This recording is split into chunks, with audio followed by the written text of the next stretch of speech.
Hello students. तो जैसा आपको पता है हमने क्लास 9th की सीरीज चला रखी थी एनसीईआरटी बुक के ऑल क्वेश्चंस की, सारे चैप्टरों की सॉल्यूशन की।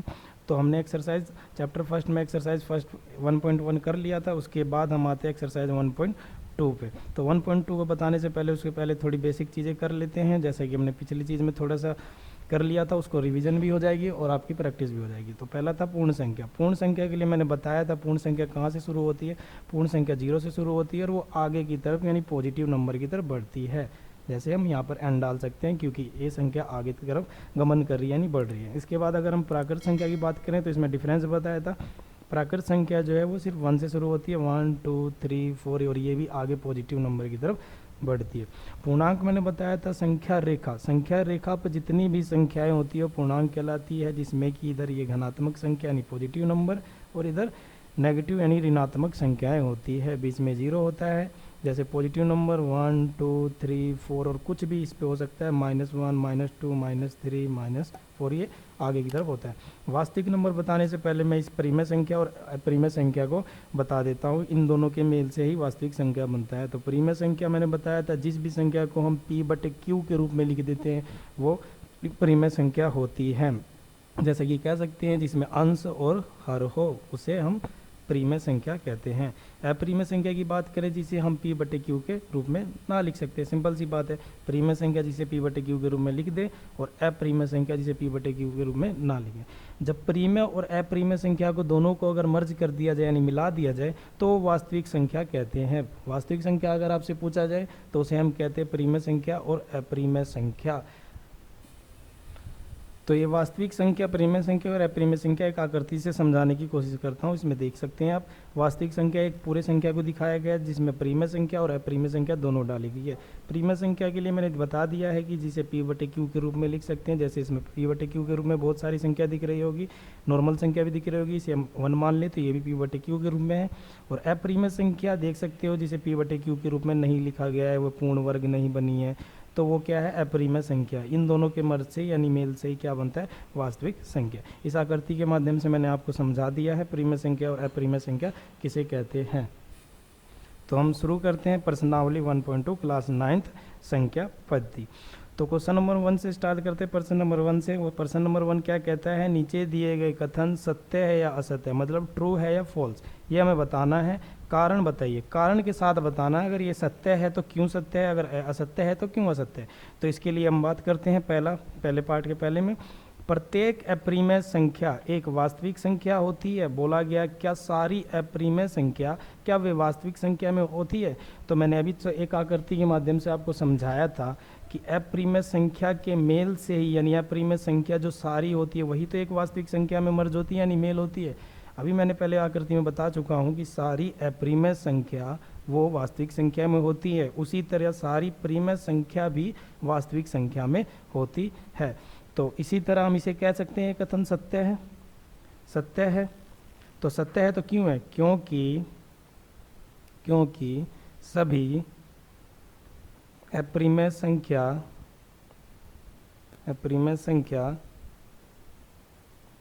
वास्तविक संख्या होती है, वास्तविक संख्या होती है।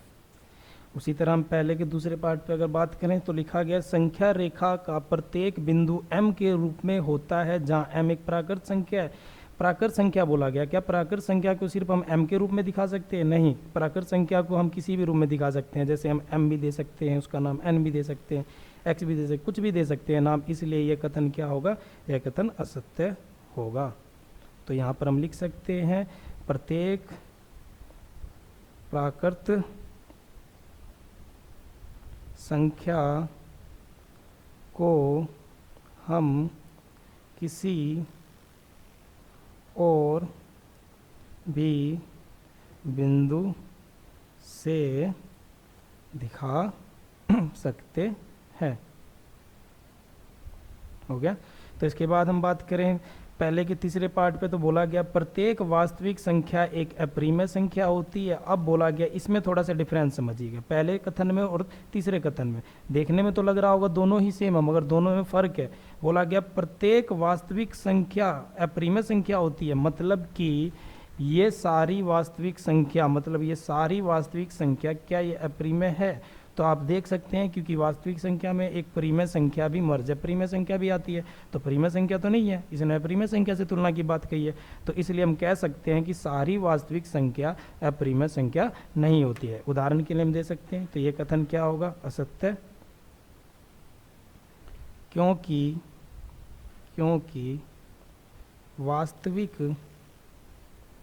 संख्या में परिमेय संख्या भी होती है। तो हम अब क्वेश्चन नंबर दूसरे की बात कर लेते हैं। क्वेश्चन नंबर दूसरा क्या कहता है? क्या सभी धनात्मक पूर्णांक के वर्गमूल अपरिमेय संख्या होती है? यदि नहीं तो एक ऐसी संख्या के वर्गमूल का उदाहरण दीजिए जो एक परिमेय संख्या है। जैसे कि हम बताते हैं, धनात्मक संख्या होती है पॉजिटिव नंबर यानी प्लस वाली संख्या, और पूर्णांक मैंने बता दिया सभी संख्या जो संख्या रेखा पे होती है वो पूर्णांक होती है। क्या सारी पॉजिटिव नंबर जो पूर्णांक में होती है क्या उनके वर्गमूल अपरिमेय संख्या होते हैं? तो हम कह सकते नहीं। क्यों? उदाहरण भी बताते हैं। जैसे कि मैं कहूँ √4 के लिए अगर मैं बात करूं तो आप सभी को पता है इसका अगर वर्गमूल निकाला जाए तो 4 किसका वर्ग होता है? तो वर्ग का मतलब होता है इसके 2 बराबर गुणनखंड यानी 2 बराबर टुकड़े ऐसे कर दीजिए जिनके दोनों बराबर टुकड़े हों। जैसे कि मैं लिख सकता हूं इसको 2 गुना 2, तो 2 गुना 2 से भी 4 बनता है, इसीलिए अगर इसका वर्गमूल निकाला जाए इन दोनों में से एक निकलता है, यानी एक ही निकलेगा यानी 2 निकल जाएगा इसमें। तो इसके लिए कहें तो ये क्या निकला? यह परिमेय तो संख्या नहीं है, ये परिमेय संख्या है। तो इन्होंने सिर्फ ये बोला गया था कि अगर धनात्मक पूर्णांक के वर्गमूल किया जाए तो एक अपरिमेय संख्या निकलती है। तो अपरिमेय संख्या तो निकला है, परिमेय निकला। जैसे उदाहरण के लिए और मान लेते हैं, जैसे मैं मानूँ √9 की बात करूं यानी इसका वर्गमूल निकालूं तो एक इसका कितना निकलेगा? इसका निकलता है 3, ये भी परिमेय संख्या है। वैसे √25 मान सकते हैं, √16 मान सकते हैं, इसका 4 निकल सकता है। तो इन्होंने बोला था कि अगर सभी का अगर वर्गमूल किया जाए घनात्मक पूर्णांकों का तो वो एक अपरिमेय संख्या आती है, मगर हमने उदाहरण देके बता दिया है इन सभी से कि ये परिमेय संख्या भी होती है। तो यहाँ पर नहीं लिख के उदाहरण, यहाँ पर उदाहरण लिख के आप सॉल्यूशन में ये लिख सकते हो √4 वर्ग 4 यानी वर्ग 25 और 16। तो आ जाते हैं प्रश्न नंबर 3 पे। प्रश्न नंबर 3 बोला गया है, दिखाइए कि संख्या रेखा पर √5 को किस प्रकार निरूपित किया जा सकता है। तो इस क्वेश्चन में हमें संख्या रेखा पर दिखाना है, तो मैंने संख्या रेखा पहले से ही एक ले लिया है। उससे पहले इस सोल्व करने से पहले मैं एक रफ आकृति पे आपको थोड़ा सा समझा देता हूँ। तो इस रफ आकृति पे बताने के लिए मैं थोड़ा इसमें बता देता हूँ। इसमें हमें ज़रूरत पड़ेगी पाइथागोरस की। पाइथागोरस आपने पाइथागोरस शायद पढ़ा होगा, तो फिर भी आप एक बार देख लीजिए पाइथागोरस के लिए। पाइथागोरस के लिए मैं बता दूँ, एक आकृति होती है जिसे समकोण त्रिभुज कहा जाता है जो 90 डिग्री का कोण बनाती है। इसमें कुछ रिलेशन बनता है जिसे हम इसे कर्ण बोलते हैं, इसे लंब बोला जाता है और इसे आधार बोला जाता है। अगर इसको शॉर्ट फॉर्म में कहें तो आधार को हम बी से दिखाते हैं, 20 लंब को हम पी से दिखाते हैं परपेंडिकुलर, कर्ण को हम एच से दिखाते हैं हाइपोटेन्यूस। अगर इसका रिलेशन देखें तो इसका एक फॉर्मूला बनता है, यानी h का स्क्वायर बराबर p square plus b square. h से कह सकते हो कर्ण का स्क्वायर, p से कह सकते हो लंब का वर्ग और b से कह सकते हैं आधार का वर्ग। तो इसी के हिसाब से हमें ये नियम, हमें ये सूत्र हमें याद रखना है। अब इसी हिसाब से मैं थोड़ा सा एक सिंपल उदाहरण देकर आपको बता देता हूँ। जैसे कि मैं कहूँ कि ये 2 सेंटीमीटर है, इसको हमने मान लिया 2 सेंटीमीटर और इसको मान लिया हमने 1 सेंटीमीटर। तो हमें इसकी वैल्यू निकालनी है। तो इस हिसाब से यहाँ पर अगर आपको कहा जाए कि 90 डिग्री का कोण बन रहा है यानी समकोण बन रहा है, तो इस नियम से हमें यानी कर्ण निकालना है। तो जैसे मैंने बता दिया है, ये लंब होता है, ये आधार होता है और ये कर्ण होता है। कर्ण दिया नहीं है तो हमें कर्ण निकालना है। तो कर्ण के लिए मैंने बता दिया है यहाँ पर h का स्क्वायर बराबर p square plus b square होता है। h ही तो कर्ण है, कर्ण हमें निकालना है। तो h स्क्वायर बराबर p का स्क्वायर, p क्या होता है? लंब, लंब क्या है? 1 यानी 1 का वर्ग। अगर मैं b की बात करूं, b क्या है? आधार, आधार कितना है? 9 का वर्ग।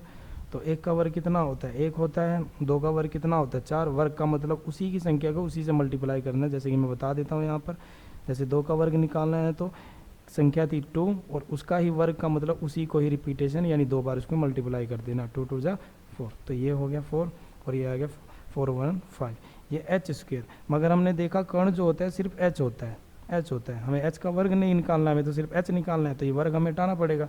तो वर्ग हटाने के लिए सिंपल से यहाँ पर क्या होता है कि अगर स्क्वायर को अगर हम उधर जा भेजना हो तो ये रूट बन जाता है। ये रूट बन जाता है। तो इसके लिए थोड़ा बता देता हूँ क्यों बनता है। देखिए जैसे कि h की पावर यहाँ 2 है, 2/1 है कह सकते हैं, क्योंकि आप उनमें एक हर में मान सकते हैं, वैसे ही इधर 5 है। अगर इसको मैं उधर भेजूँ तो ये पलट जाते हैं आपस में, इनका रिश्ता ये होता है कि हर अंश बन जाता है और अंश हर बन जाता है। तो उधर जाके ये बन जाएगा 5 की पावर 1/2, और 1/2 को ही हम ये रूट यानी वर्गमूल कहते हैं। तो इसके ऊपर ये 5 के ऊपर वर्गमूल आ जाता है। तो इसी सवाल को देखते हुए हमें ये संख्या रेखा पर दिखाना है। तो संख्या रेखा पर दिखाने के लिए हम ले लेते हैं यहाँ पर उदाहरण के लिए, जैसे कि आधार में हमने अभी थोड़ी देर पहला माना था 2 सेंटीमीटर, तो हम इसे 2 सेंटीमीटर मान लेते हैं। और इधर से देखा जाए तो 1 सेंटीमीटर की आप लाइन खींच लेना, लाइन खींच सकते हो, तो ये 1 सेंटीमीटर हो जाएगा। तो हमें पता है कि 2 सेंटीमीटर और 1 सेंटीमीटर मिलकर अगर ये समकोण यानी 90 डिग्री का कोण बना रहा है, तो यहाँ पर हम देखें तो यही तो कर्ण होता है। ये कितना आया था अभी हमने देख लिया, √5 आ गया। इसके लिए थोड़ा सा और बता देता हूँ यहाँ पर, जैसे कि यहाँ पर देखा हमने ये 2 सेंटीमीटर माना था, ये 1 सेंटीमीटर माना था, और ये √5 निकला था। तो अगर मैं इसकी जो ये वैल्यू आई है इस पॉइंट से, अगर मैं प्रकार लेके अगर यहाँ से अगर मैं डॉटेड लाइन खींच के अगर इस संख्या रेखा मिला दूँ, तो जितनी दूरी यहाँ से होगी उतनी दूरी यहाँ से होगी। कह सकते हो जैसे कि एक सर्कल होता है, उसका मध्य बिंदु होता है, उसको कहीं से भी नापो किसी भी दिशा में तो बराबर ही आता है। वैसे ही हम यहाँ से कह सकते हैं यहाँ से नापे तो उतनी दूरी होगी, यहाँ से नापे उतनी दूर होगी। तो ये √5 होगा। तो संख्या रेखा पे इधर से भी अगर ये तो 2 था, अगर थोड़ा और आगे कर दे तो ये भी √5 का ही काम करेगा। तो वही काम अगर हम यहाँ पे देखें तो √5 तो हमें पता लग गया, मगर ये संख्या रेखा नहीं है, हमें संख्या रेखा पे दिखानी है। तो संख्या रेखा पे बताने के लिए मैंने बता दिया है, जहाँ पर ये पॉइंट आया है वहाँ पर हम एक प्रकार रख के, यहाँ प्रकार खोल के यहाँ एक डॉटेड लाइन हमें यहाँ तक खींच देना, और यहाँ पर एक बिंदु लगा के यहाँ पे √5 लिख देना, और उसको कुछ नाम दे देना है। जैसे कि हम नाम रख सकते हैं x। तो हम यहाँ पर हल करके हम दिखा सकते हैं x = √5। तो थैंक्स फॉर वॉचिंग।